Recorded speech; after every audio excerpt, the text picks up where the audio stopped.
the reason you can say with certainty that these prosecutions were politically motivated is that Democrats, both in Congress and on Democratic Party channels, have said over and over that they believe it's urgent that these cases go to trial before the election because they realize that their best chance to get Joe Biden reelected is to try and turn Donald Trump into a felon.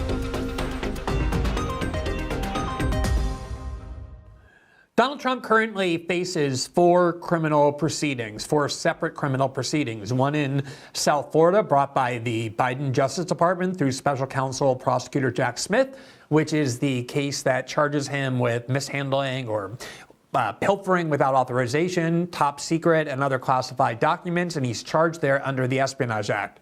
There are two cases that deal with Trump's post-election conduct that claim that he was essentially attempting to subvert democracy, a federal case in Washington, D.C., also with Jack Smith in the Biden Justice Department, and then one in Atlanta with an obviously Democratic Party prosecutor who has her own problems. Those cases, to the extent that you compare them, do assert serious charges if there were convictions. Trump could be convicted, for example, under the Espionage Act of taking classified material on purpose that he wasn't authorized to take and then refusing to give them back, or he could be convicted of subverting democracy and therefore attempting to launch a coup. Those are serious charges to be convicted of. We've gone over many times the weaknesses, the severe weaknesses in those cases, but at least if you were to talk about convictions of that sort, you could see them having a very consequential impact on how many Americans perceive Donald Trump. I don't think that's the case for this criminal proceeding, in part because I think the perception will be that it's about nothing more than Donald Trump's relationship with Stormy Daniels and the attempt to cover that up. And I think in the 1990s, Americans showed when they continued to support Bill Clinton by fairly large amounts and even gave the Democratic Party the victory in 1998 in the midterms at the height of the Monica Lewinsky and Paula Jones scandal, that American voters don't really care that much about what they perceive to be personal or private lives. They don't care about that with their fellow citizens. They don't really care about it in their leaders. What they really care about most is that the president or people who are elected actually do things to improve their lives. Material improvement of their lives is by far the thing that drives them when they go to the ballot box. We've seen that over and over.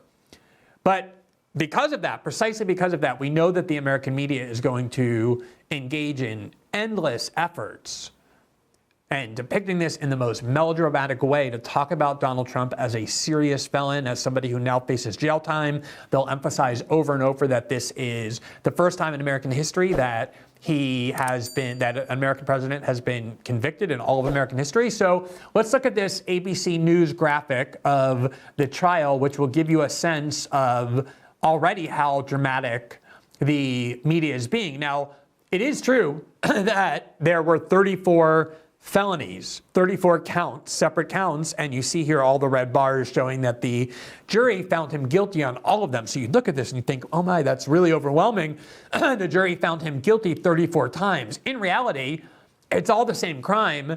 It's just that each different time that this entry was made into the bookkeeping of the Trump organization, the prosecutor charged him with either 2 or 3 different crimes, but it's the same crime just reoccurring every month. In reality, he's been convicted of one act that the jury found him guilty for, and that is the act of purposely manipulating the internal documents of the Trump organization by hiding what the payments were to Michael Cohen, what they were for, and secondarily, the jury found that they were being hidden for some sort of illegal or corrupt motive. That's what the jury really found. Now, Trump obviously has the right to appeal, but I think there's very little chance, and I worked in the Manhattan legal system for 13 years. I know how these courts function, how they work. I can't imagine an appellate court, let alone the Supreme Court in New York, assessing this trial and issuing decisions about whether the jury verdict and the conviction should be overruled before the 2024 election. We're just already a few months away from that. So it seems very likely that Trump will head into the 24 election as a convicted felon. The other question, though, that really looms large here is whether Trump will receive any prison time from Judge Merchan, who has presided over this trial in a very transparently politicized way. And we talked about this last night, that Manhattan is one of the most anti-Trump, pro-Democratic Party enclaves that you can find anywhere in the country. I lived in Manhattan and worked in Manhattan for almost 15 years, went to law school there for another 3, and finding a Republican in Manhattan is almost as difficult as finding a Democrat in, say, Alabama.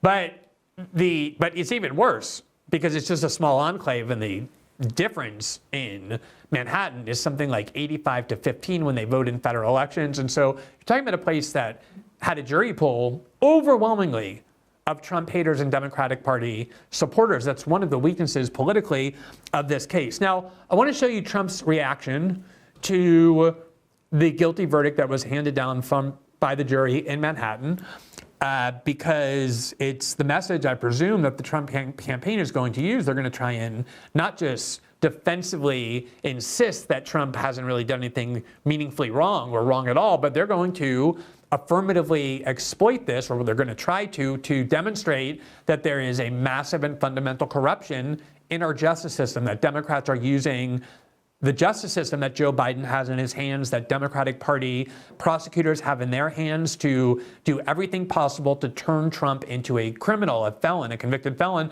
before the election. In other words, to abuse the justice system for political ends. So let's just remember that Donald Trump has spent 5 decades in New York real estate and New Jersey real estate and ultimately national building and national entertainment. And the world of New York real estate is not a pristine world. It is a world where people constantly walk right up to the line of legality and often cross it. Now, I'm not saying Donald Trump ever crossed it, but it is very notable that in 50 years, with all kinds of business transactions of every sort, contracts with television networks to appear on television, contracts with all kinds of companies that he had his name on, oftentimes it ended up in civil litigation, which is very common for businesses, but never once. He went through his entire life, never once having been charged with a crime of any kind. And then suddenly Donald Trump becomes president. And now, by every poll, he is leading Joe Biden, not necessarily by a large amount, but in every poll consistently, he is the leader of the polls. And there's a lot of concern that Trump will beat Joe Biden. Suddenly now, he gets indicted in 4 separate proceedings, all under the control of Democrats, and he now becomes a convicted felon for the first time at the age of 77. Here is Trump's own response, which, as I said, I'm sure part of this is just anger. He had just walked out of the courtroom where he heard guilty verdict read 34 times. He has expressed all kinds of anger toward and criticisms of the judge who has presided over the case, who has become a liberal folk hero, as we showed you last night, precisely because he's been so vehemently anti-Trump in his treatment of the parties and the decisions he made and his comportment in the courtroom, because of course he's a Democrat in his bones. Nobody becomes a state court judge in Manhattan unless you have done a lot of work within the Democratic Party machine. It's a one-party town, not just New York City, but Manhattan.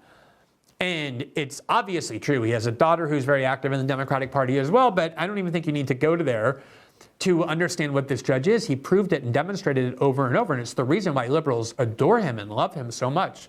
They even talk about him in terms of sexualizing him, as we showed you last night, the way they did with Robert Mueller and Michael Avenatti and Jack Smith, anyone who they believe is eager to stop Trump and punish Trump. Liberals turn into heroes, folk heroes, and start venerating them. It's just that it's very odd, at least in those other cases, you're talking about prosecutors or political activists. Here you're talking about a judge whose primary duty is to be partial and neutral and unbiased. And this judge has become a hero among liberals and a hated figure among conservatives because that everyone knows the way in which he presided over this trial. So here's Trump.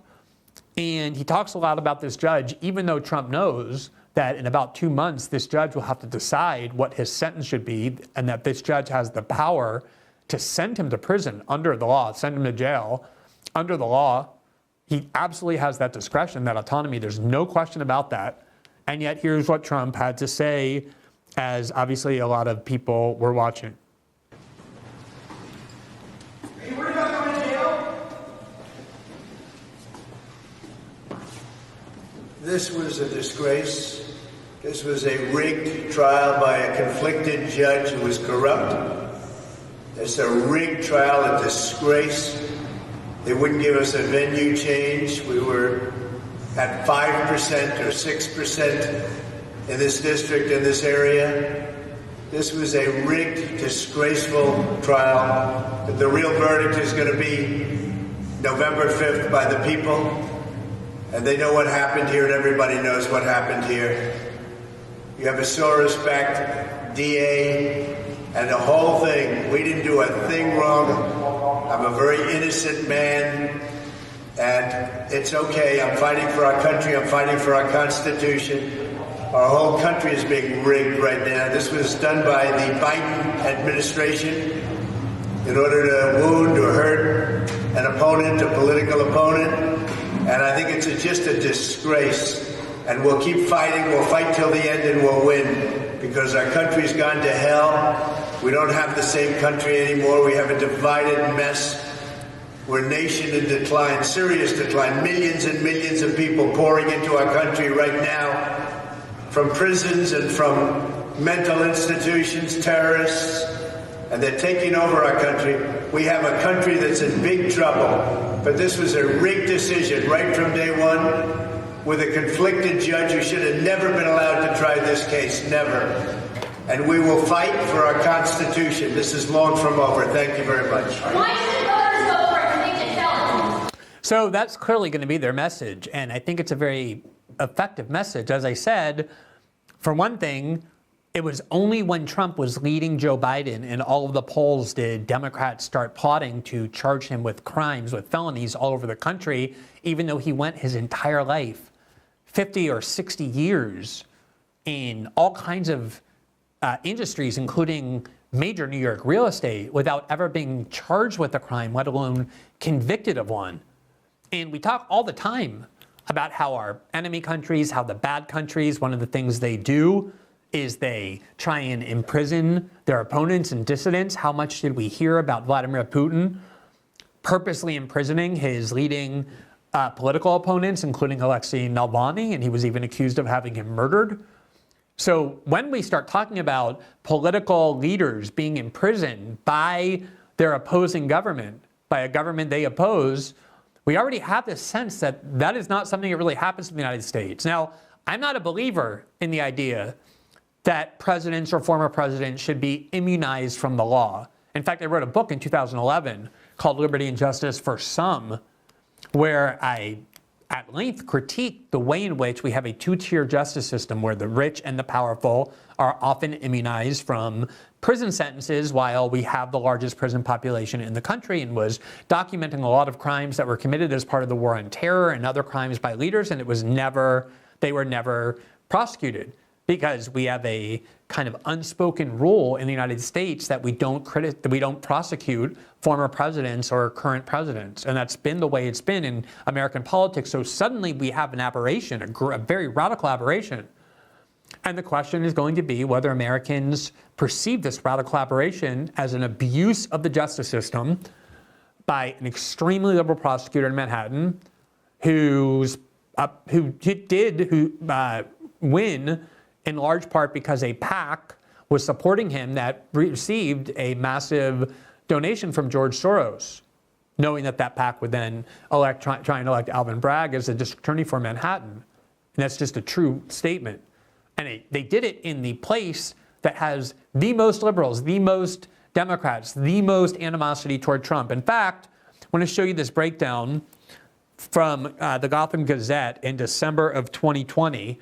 It's the final breakdown of the New York City vote tallies in the general election. And here you can see it says at the borough level, New York City is composed of 5 boroughs, one of which is Manhattan. Biden won in all except for Staten Island, where turnout increased by about 36,000 votes, or roughly 20%. And then it says this: Biden won over Trump by 84.5% to 0.5%. And in the Bronx by 82 to 17, in Brooklyn by 74 to 25. Now, I don't know if you can find many places of the size of Manhattan.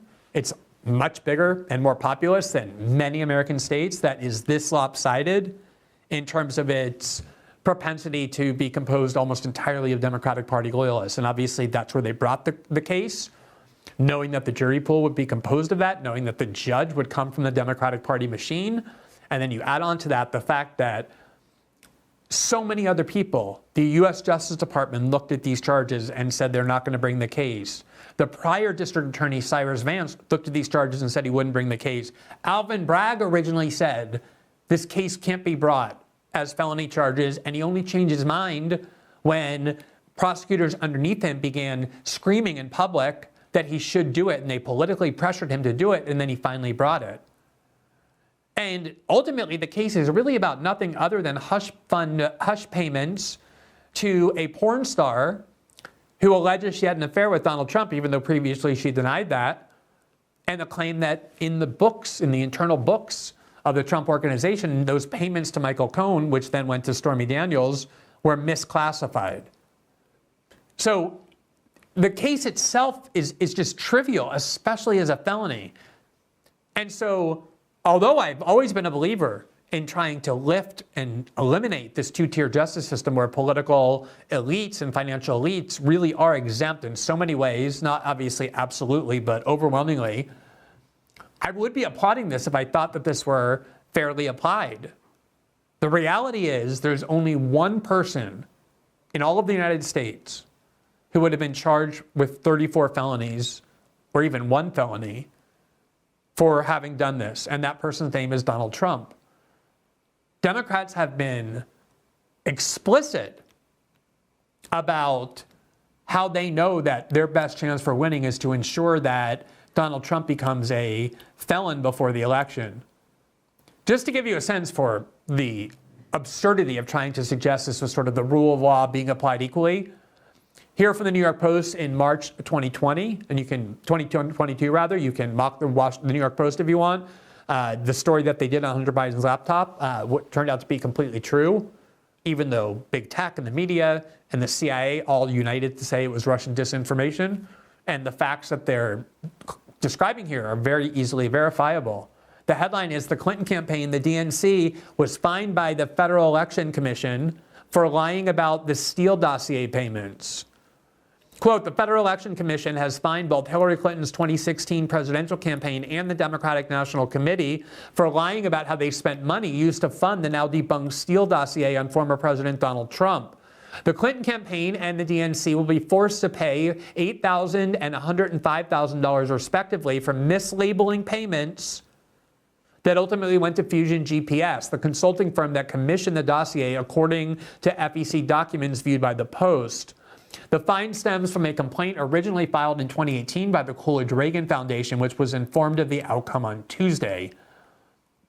Now, obviously, that seems extremely similar to what Trump has been accused of. They wanted those payments to be hidden because they wanted to claim that they weren't the ones funding and instigating this fraudulent Steele dossier, and it turns out they absolutely were. And the intent was obviously to shield Hillary Clinton from damaging revelations, which is exactly the theory that they just convicted Trump on the basis of. Now, there's been polling done that essentially asks whether people would change their vote if Donald Trump ended up being convicted. And it's a little bit uninformative because people might have been thinking about the documents case or thinking about the post 2020 election. But nonetheless, there does show that this polling data does show that there could be a significant impact on Trump voters when they hear that he's been convicted of a crime. Here from ABC News on May 5th, 2024, quote, 80% of Trump's supporters said they would stick with him even if he's convicted of a felony in this case. But that leaves 20% of Trump voters who say they'd either reconsider their support, which was 16%, or withdraw at 4%, easily enough to matter in a close race. Now, here is a chart that the ABC tried to dramatize, which you can see at the top. Support for Trump, even if he's convicted among Trump supporters. 80% said, even if he's convicted of crimes, I'm still going to support him, because they obviously perceive correctly that these are all politically motivated charges. But 16% said they would reconsider supporting him, and 4% that said that they wouldn't. Now, I don't think this is very informative for the reason I said. I also think it's often the case that after primary elections that are very bitterly fought, and there was Ron DeSantis and Nikki Haley and a bunch of other Republicans trying to bash Trump, it's very easy to say, after people are a little bit embittered if their candidate doesn't win, oh yeah, I might consider not voting for them in the general election. But it's almost always the case that Republicans will vote for the Republican presidential candidate. The question that I have is whether people are going to perceive this as a corrupt abuse of the criminal justice system, and that this could all backfire on the Democratic Party. I think that's very possible. Just to give you one more poll, this is from the BBC at the end of May 2024, what Trump's conviction means for election. Polls indicate he is in a statistical dead heat with President Joe Biden and maintains a slight edge in many key swing states that will decide the election. But those surveys also provide evidence that this conviction might change all of that. In exit polls conducted during the Republican primaries this winter, double-digit numbers of voters said they would not vote for the former president if he were convicted of a felony. 32% of Republican voters in North Carolina's March primary said Trump would not be fit for the presidency if convicted. Now, again, they didn't specify convicted of what. And this is clearly the most trivial, the kind of most sleazy case that seems more than anything to be about Trump's personal life, which Americans have proven over and over they don't care about in political leaders. And it was also in the middle of a primary where Republicans who don't vote for Donald Trump feel some animosity toward him that they don't feel once he becomes the nominee, as he now has become. But the reason you can say with certainty that these prosecutions were politically motivated is that Democrats, both in Congress and on Democratic Party channels, have said over and over that they believe it's urgent that these cases go to trial before the election, because they realize that their best chance to get Joe Biden reelected, to drag him over the finish line, is to try and turn Donald Trump into a felon. This has been the strategy all along. Here, just as one of countless examples, is a CNN segment from December 16th of 2023. Agree with me that Smith and Judge Chutkan are acting based on the election schedule. I do agree with you, Michael, and I think any fair-minded observer has to agree with that as well. Just look at Jack Smith's conduct in this case. The motivating principle behind every procedural request he's made has been speed, has been getting this trial in before the election. Let's take a couple examples. The trial date. The average federal conspiracy and fraud trial takes about 1.5 to 2 years between indictment and trial. In this case, we have dozens, hundreds of January 6 rioters caught on video, straightforward cases. They, too, were given about 1.5 to 2 years between indictment and trial. Jack Smith originally requested a trial date for Donald Trump, a far more complex case, 5 months out. He wanted a January trial. It was set for 2 months later. So just to be clear about what's happening here, and we have a bunch of videos where these kind of liberal pundits are saying it's crucial to convict Donald Trump before the election because they're relying on those polls we just showed you and putting their hope in the fact that people who are primed to vote for Trump won't do it because they believe the legal system is so sacred and honorable and reliable that if they find him guilty, it means he's not fit for the presidency. But in this case, Jack Smith's political motivations were so overt that CNN's very pro-Democratic Party and anti-Trump commentator, former prosecutor Eli Honig, and others went on CNN and said, this is unseemly what Jack Smith is doing.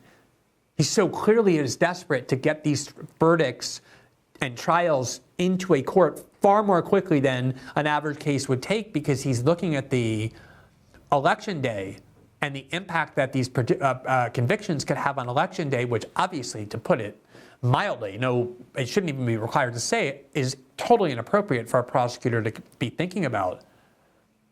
And yet, even for some of these liberal lawyers who go on these liberal networks and usually read right from the DNC script, the way in which these prosecutions were so overtly politicized offended basically lawyers who practice in these courts, including prosecutors. They understand exactly how these cases normally work, and the speed with which Jack Smith was trying to bring these trials to a verdict before Election Day is almost unheard of.